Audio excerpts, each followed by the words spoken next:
মাননীয় স্পিকার, এটা কি সংশোধনী সভা পাশ হয়েছে নাকি সংশোধনী ছাড়া পাশ হয়েছে? আপনারা দরকার হলে নিজেদের মধ্যে আলাপ আলোচনা করে সংসদে এখনই বিল আকারে উত্থাপন না করে বড় মনের পরিচয় দিয়ে কনসেনসাসের জায়গাটাকে রেসপেক্ট করেন, আমরাও রেসপেক্ট করার চেষ্টা করব। এই জুলাই স্মৃতি জাদুঘর আমি নিজে এবং মাননীয় বিরোধী দলীয় নেতা প্রফেসর ডক্টর ইউনূস, মাননীয় প্রাক্তন সাবেক প্রধান উপদেষ্টা সহ দেখতে গেছি। আমরা সুস্পষ্ট দেখছি এটা ফেসিবাদকে আবার পুনর্জন্ম দিবে, আবার স্ট্রেংথেন করবে, এবং এটার সাথে আমরা কোনোভাবে আমরা দায়বদ্ধ হতে চাই না। হাসিনার মতো ফ্যাসিস্ট স্বৈরশাসক বাংলাদেশে উৎপত্তি না হয়, উৎপাদন না হয়, সেজন্য এই জাদুঘরকে আমরা সেভাবে সংরক্ষণ করতে চাই। এর আগে একটা বিলে আমাদের কথা ছিল, কনসেনসাসের ভিত্তিতে সহযোগিতা চেয়েছেন ট্রেজারি বেঞ্চের দায়িত্বপ্রাপ্ত একজন মন্ত্রী, আমি তাকে সম্মান জানাই। এরপরের বিলে কিন্তু আমরা সহযোগিতা করেছি, এরপরেও সহযোগিতা করেছি। আমাদের আপত্তি ছিল যে টেবিলের উপরে এইমাত্র আসছে, আমরা কিছুই দেখতে পারিনি। আমরা ওই কনসেনসাসের উপরে আমরা রেসপেক্ট আমরা রেখেছি, সেটা আমরা রাখতে পারলাম।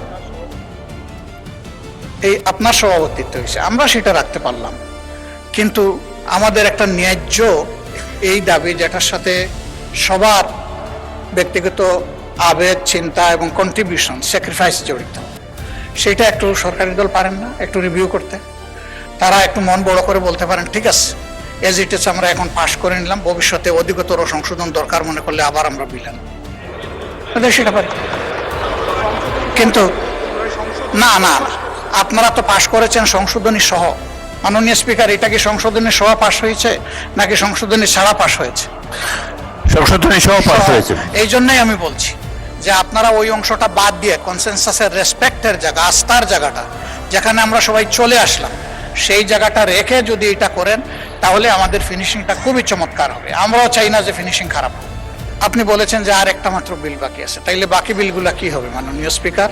যেটা কার্য উপদেষ্টা পরিষদের সিদ্ধান্ত হলো যে সবগুলো এখানে আসবে, এর মাঝে বিশেষভাবে পুলিশ সংস্কার কমিশন, গুম কমিশন, এরপরে তামাকের উপরে একটা আছে, দুদক আছে, এগুলা কি হবে? এগুলা তো ভাইটাল কনসার্ন আমাদের। যদি এগুলা কোনো আলোচনা এখানে না হয়, তাহলে আমরা কি শুধু ওই বিলগুলা কনসেনসাসের এগুলোই পাশ করার জন্য এখানে বসে থাকবো? কারণ ওইগুলোর সাথে গোটা ফ্যাসিজম জড়িত ছিল। সেই ফ্যাসিজমের রুটগুলা যদি রেখে আমরা এখান থেকে বিদায় নেই, তাহলে আমরা আমাদের দায়িত্ব, বিবেক এবং জনগণের কাছে আমরা দায়বদ্ধ হয়ে যাব। আমরা সে দায় কেন নেব? এই জন্য আপনার মাধ্যমে আমরা স্পষ্ট জানতে চাচ্ছি এই সবগুলা বিল আসবে কিনা, এটা আগে আমাদের জানা দরকার। আর আমি যেটা অনুরোধ করেছি, যদি তারা বড় মনের পরিচয় দিয়ে কনসেনসাসের জায়গাটাকে রেসপেক্ট করেন, আমরাও রেসপেক্ট করার চেষ্টা করব। ধন্যবাদ মাননীয় স্পিকার।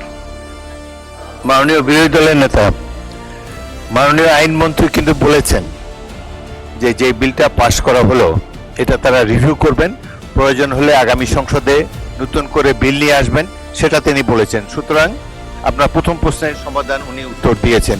দ্বিতীয় যেটা, সেটা মাননীয় আইনমন্ত্রী বলতে পারেন। আমাদের সংসদের সামনে বিশেষ কমিটির রিপোর্ট আছে, সেই রিপোর্টের 46 নম্বর পেজে যদি আমরা যাই, সেখানে বলা আছে সংসদে এখনই বিল আকারে উত্থাপন না করে পরবর্তীতে যাচাই বাছাই করে অধিকতর শক্তিশালী করে নতুন বিল উত্থাপনের সুপারিশ করেছে এমন 16টি অধ্যাদেশের তালিকা। মাননীয় স্পিকার, স্পষ্ট আমরা বিশেষ কমিটির রিপোর্টের বাইরে এখনো যাইনি। বিশেষ কমিটির report is self explanatory, it self demonstrates that যে আমরা এই অধ্যাদেশগুলো, এই আইনগুলো আমরা অধিকতর যাচাই বাছাই করে পরবর্তীতে বিল আকারে আনব। যে কারণে আর্টিকেল 93 অনুসারে এই রিপোর্টটার এই অংশটা লেখা হয়েছে আর্টিকেল 93 অনুসারে, যেখানে বলা হচ্ছে কোনটা যদি অধ্যাদেশ আকারে না আসে তাহলে এটা ল্যাপস করবে। পরবর্তীতে আমরা বলেছি, আমরা গুম কমিশন নিয়ে আলোচনা করেছি, মানবাধিকার কমিশন নিয়ে আলোচনা করেছি, আমরা সবগুলো নিয়ে আলোচনা করব এবং ওনাদের সহায় আলোচনা করব। মাননীয় স্পিকার, আমরা কোনোটাই এই 16টার এই সংসদে দাঁড়িয়ে আমি বলছি যে কোনোটাই আলোচনার বাইরে থাকবে না মাননীয় স্পিকার, সবগুলোই আবার আসবে আলোচনার ভিত্তিতেই, এটা সমাধান হয় মাননীয় স্পিকার। একই কথা তো আমাদের আইনমন্ত্রী আরেকবার বলেছেন। আমাদের হাতে এই রিপোর্টটা আসার পরেই কিন্তু দ্বিতীয় দফা কার্য উপদেষ্টা পরিষদের মিটিংটা হয়েছে এবং সেখানে থ্রেড বেয়ার এই বিষয়ে আলোচনা হয়েছে। আমি আগেও বলেছি এবং আপনি নিজেও বলেছেন যে এটাই কারেক্ট, যে সবগুলো এখানে আসবে। এখন তিনি তাইলে এর বাইরে যাচ্ছেন কেন? তাইলে তো কোনো কনসেনসাসই থাকছে না।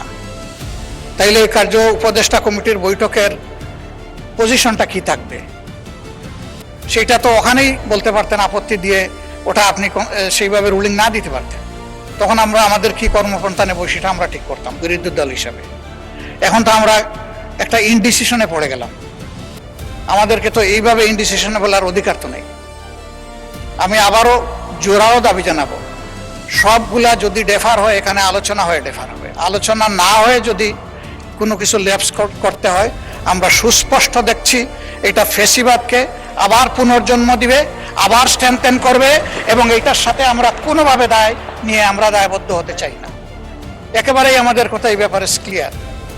আর জাদুঘরেরটা তো সংশোধনী সহ পাশ করেছেন, ওনারা ওখান থেকে নড়বেন না। সেই জায়গায় আমরা আমাদের আপত্তি আর তুলে নিতে পারলাম না, দুঃখিত আমরা। মাননীয় আইনমন্ত্রী স্পষ্ট করেই মাননীয় লিডার অব দি হাউসের সাথে আলোচনা করেই তখন সেই প্রস্তাবটা দিয়েছে যে জুলাই স্মৃতি জাদুঘর সম্পর্কে মাননীয় বিরোধী দলীয় চিফ হুইপ এবং অন্যান্য মাননীয় সদস্যরা যে আপত্তিটা তুলেছেন সেই বিষয়টা উনি এক্সপ্লেন করেছেন, যেটা সরকারের পক্ষ থেকে অ্যামেন্ডমেন্ট না, এটা একজন প্রাইভেট মেম্বার হিসেবে একটা অ্যামেন্ডমেন্ট দিয়েছে। সেই অ্যামেন্ডমেন্টের উপরে ওনারা বক্তব্য রেখেছেন, এই পক্ষে আইনমন্ত্রীর বক্তব্য রেখেছে, কনসার্ন মিনিস্টার বক্তব্য রেখেছে, পাশ হয়েছে। তারপরেও আপনার কাছে যেহেতু মাননীয় বিরোধী দলীয় নেতা এবং অন্যান্য সদস্যগণ আপত্তি তুলেছেন, এই জুলাই স্মৃতি জাদুঘর আমি নিজে এবং মাননীয় বিরোধী দলীয় নেতা প্রফেসর ডক্টর ইউনূস মাননীয় প্রাক্তন সাবেক প্রধান উপদেষ্টা সহ দেখতে গেছিলাম। এটা জীবন্ত জাদুঘর, এটা জীবন্ত ঘর, জাদুঘর নয়। বাংলাদেশের ছাত্র গণ অভ্যুত্থানের প্রতীক হিসাবে ভবিষ্যতে যাতে কোনো শাসক শ্রেণী স্বৈর শাসক না হয়ে উঠতে পারে সেটার জন্য এটা প্রতীক হিসাবে থাকবে, সেটাকে আমরা ধারণ করতে চাই। মাননীয় স্পিকার, মানে প্রধানমন্ত্রী সম্মতি দিয়েছেন, সেটা আনুষ্ঠানিকভাবে উদ্বোধন করতে যাবে। এটাকে স্ট্রেনথেন করা দরকার, জাতির ইতিহাসকে ধারণ করা দরকার, এবং যাতে আর কোনো সময় হাসিনার মতো ফ্যাসিস্ট স্বৈর শাসক বাংলাদেশে উৎপত্তি না হয়, উৎপাদন না হয়, সেজন্য এই জাদুঘরকে আমরা সেভাবে সংরক্ষণ করতে চাই। 1971 থেকে শুরু করে 2024 পর্যন্ত, তারপরে পর্যন্ত সমস্ত ইতিহাসকে এখানে ধারণ করা হয়েছে, আরো উন্নয়ন করা হবে। মাননীয় স্পিকার, মাননীয় বিরোধী দলীয় চিফ হুইপ যেটা বলেছেন, এটাকে অটোনোমাস বডি হিসেবে রাখা যায় কিনা সে ব্যাপারে তো আলোচনা হতে পারে। আমাদের শাহবাগ জাতীয় জাদুঘর সহ অন্যান্য জাদুঘর যেগুলো আছে সেটা কিভাবে পরিচালিত হয়, কিউরেটর কিভাবে থাকে।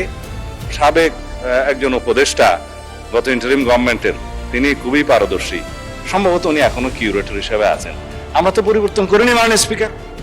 যদি এরকম অবদান রাখার মতো আরো কোনো বিশেষজ্ঞ থাকে, বিভিন্ন কমিটিতে ধারণ করা যায়।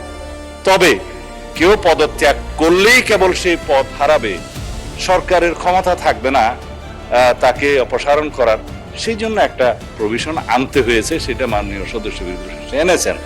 আর সরকারের কাছে যেটা নিয়ন্ত্রণ কর্তৃপক্ষ হিসেবে থাকে, সেটা সমস্ত কর্তৃপক্ষের কাছে সেরকম থাকে। আর দল তো মাননীয় স্পিকার, বিরোধী দল সরকার তো রাজনৈতিক দল, এবং রাজনৈতিক দলের সরকার পলিটিক্যাল গভর্নমেন্ট এস্টাবলিশ করার জন্যই তো আমরা ছাত্র গণ অভ্যুত্থান করেছি, ভোটের অধিকার প্রতিষ্ঠা করেছি। এখন পলিটিক্যাল গভর্নমেন্টের যদি নিয়ন্ত্রণ মন্ত্রণালয়ের অধিদপ্তর এবং সংস্থার মধ্যে না থাকে, তাহলে নিয়ন্ত্রণটা করবে কে?